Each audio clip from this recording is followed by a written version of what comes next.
नमस्ते। आज हम एक बहुत ही दिलचस्प पहेली पर बात करने वाले हैं। ये क्लेटन क्रिस्टनसन की मशहूर किताब इनोवेटर का दुविधा से जुड़ी है। हाँ बिल्कुल। सवाल ये है कि आखिर क्यों बड़ी सफल कंपनियां जो अपने फील्ड में मतलब सब कुछ सही कर रही होती हैं, वो अक्सर नई टेक्नोलॉजी या मार्केट शिफ्ट के सामने टिक नहीं पाती। सही बात है। ये किताब इसी विरोधाभास को समझने की कोशिश करती है। कमाल की बात यह है कि जो तरीके उन्हें सफल बनाते हैं ना, हाँ, वही तरीके उनके असफलता का कारण बन जाते हैं जब कोई बड़ा बदलाव मतलब डिसरप्शन आता है। तो चलिए इसे थोड़ा खोलते हैं। क्रिस्टनसन दो तरह के इनोवेशन की बात करते हैं, सही कहा ना मैंने? हाँ। एक तो वो जो मौजूदा चीजों को बेहतर बनाता है। हाँ बिल्कुल। उसे वो कहते हैं सस्टेनिंग इनोवेशन। जैसे स्मार्टफोन का कैमरा हर साल थोड़ा और अच्छा हो जाना। हाँ हाँ। और कंपनियां इसमें बहुत अच्छी होती हैं। उनके मौजूदा ग्राहक यही चाहते हैं और इससे अच्छा मुनाफा भी मिलता है। ठीक है। ठीक है। और दूसरा है डिसरप्टिव इनोवेशन, मतलब विखंडनकारी, वो चीज जो बाजार को बदल देती है। जैसे नेटफ्लिक्स ने ब्लॉकबस्टर के साथ किया है ना। शुरू में तो नेटफ्लिक्स की डीवीडी बाय मेल सर्विस उतनी आकर्षक नहीं थी शायद। सही पकड़ा, बिल्कुल। डिसरप्टिव इनोवेशंस अक्सर शुरुआत में कमतर लगते हैं। हाँ। थोड़े अजीब। अच्छा। हाँ, वो शायद मौजूदा ग्राहकों की सारी जरूरतें पूरी नहीं करते या फिर किसी छोटे अनदेखे से बाजार को टारगेट करते हैं और शुरू में कम मुनाफे वाले होते हैं। ओके। और देखिए, यहीं पर बड़ी कंपनियां मात खा जाती हैं। क्यों? क्योंकि वो अपने सबसे अच्छे, सबसे मुनाफे वाले ग्राहकों की सुनती हैं और अपने निवेशकों की। हाँ, ये तो समझ आता है। और वो सब कहते हैं कि भाई इन नई अजीब सी चीजों पर ध्यान मत दो, हमारे मौजूदा उत्पादों को और बेहतर बनाओ, ज्यादा मुनाफा कमाओ। लेकिन ये तो अच्छी बिजनेस सलाह लगती है, मतलब अपने बेस्ट कस्टमर्स पर फोकस करना। तो फिर गड़बड़ कहाँ होती है? गड़बड़ ये है कि वो नई अजीब सी चीजें जो हैं वो धीरे धीरे बेहतर होती जाती हैं। वो सस्ती होती जाती हैं, ज्यादा आसान हो जाती हैं। अच्छा। वो नए ग्राहक ढूंढ लेती हैं या ऐसी जरूरतें पूरी करने लगती हैं जिनके बारे में पहले किसी ने सोचा ही नहीं था। और वो ऊपर की तरफ बढ़ती हैं। ऊपर की तरफ मतलब वो धीरे धीरे मेन स्ट्रीम मार्केट में घुसने लगती हैं। और जब तक बड़ी कंपनियों को खतरा ठीक से महसूस होता है तब तक अक्सर बहुत देर हो चुकी होती है। अरे बाप रे। हाँ, जो नई कंपनियां होती हैं, एंट्रेंट्स जिन्हें कहते हैं, वो बाजार पर कब्जा करने लगती हैं।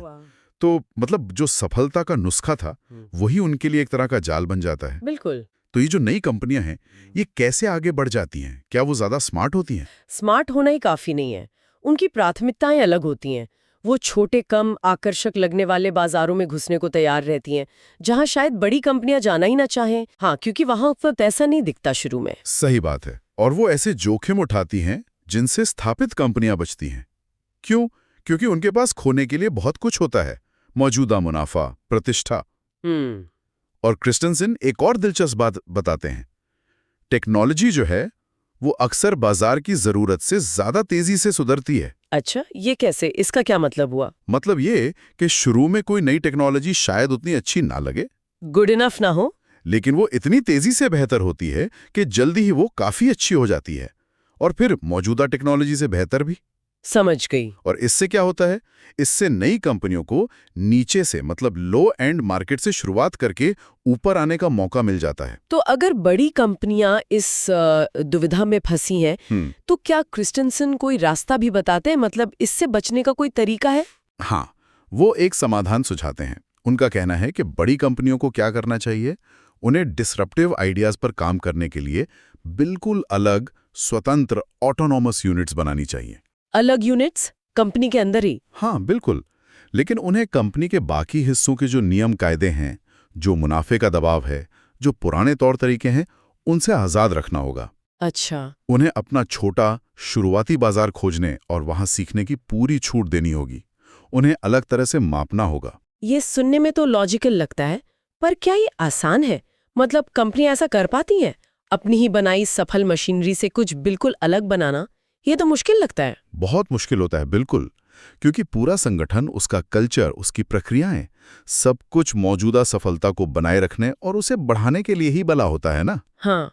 तो जब कोई नया अनिश्चित सा आइडिया आता है तो सिस्टम उसे उसी पुरानी कसौटी पर कसने की कोशिश करता है और अक्सर उसे मार देता है। सही बात है। और इसमें एक और चीज बहुत जरूरी है, वो है टाइमिंग, समय का खेल। समय का खेल कैसे? मतलब अगर आप किसी डिस्रप्टिव टेक्नोलॉजी के साथ बाजार में बहुत जल्दी आ गए तो शायद ग्राहक तैयार ना हो, मार्केट ही ना बना हो। हाँ, हो सकता है। और अगर आपने बहुत देर कर दी तो कोई और बाजी मार ले जाएगा, कोई प्रतिस्पर्धी हावी हो जाएगा, तो वो सही समय ढूंढना बहुत मुश्किल है। तो ठीक है, अगर हम इस पूरी चर्चा को समेटें तो क्या मुख्य सबक मिलते हैं इससे? पहला तो शायद यही कि छोटे बाजारों को कम मत समझो। हाँ बिल्कुल, छोटे कम मुनाफे वाले दिखने वाले बाजारों को नज़रअंदाज करना खतरनाक हो सकता है। दूसरा, हमेशा अपने बेस्ट ग्राहकों की सुनना ही सही नहीं होता। अच्छा, ये तो बड़ा काउंटर इंट्यूटिव है। हाँ है, लेकिन डिसरप्टिव मौकों के लिए आपको भविष्य का अंदाजा लगाना पड़ता है। आपके मौजूदा ग्राहक आपको वही बेहतर बनाने को कहेंगे जो उनके पास पहले से है। वो शायद नई दिशा न दिखा पाएं। ती देनी पड़ती है, उसे तोड़ना पड़ता है। सही कहा, इससे पहले कि कोई और उसे बेकार कर दे। कंपनियों को सिर्फ शोषण मतलब एक्सप्लॉयटेशन, मौजूदा सफलता का फायदा उठाने पर ही फोकस नहीं करना चाहिए, बल्कि अन्वेषण यानी एक्सप्लोरेशन, नई चीजें खोजने, सीखने, प्रयोग करने पर भी उतना ही ध्यान देना होगा। उन्हें ऐसे बाजारों में भी निवेश करना होगा जहां शायद तुरंत बड़ा मुनाफा न दिखे, पर सीखने को बहुत कुछ मिले। मतलब लर्निंग मार्केट्स? हाँ, कह सकते हैं। और ये भी ध्यान रखना होगा कि संगठन की जो बनावट है, जो स्ट्रक्चर है, वो कहीं नए विचारों को पनपने से पहले तो नहीं दबा रहा, पुरानी उम्मीदों के बोझ तले। तो संक्षेप में क्रिस्टिनसन का मैसेज ये है कि सिर्फ अपनी मौजूदा लहर पर आराम से बैठे रहना काफी नहीं है। आपको अगली बड़ी लहर पर कूदने के लिए हमेशा तैयार रहना होगा। बिल्कुल, भले ही उसके लिए आपको अपनी आरामदायक नाव छोड़नी पड़े। यानी खुद को डिसरप्ट करो, इससे पहले कि कोई और कर दे। यही है मूल मंत्र। वाह, ये वाकई सोचने पर मजबूर करता है। अच्छा, जाते जाते एक सवाल हम अपने श्रोताओं के लिए छोड़ सकते हैं? हाँ जरूर।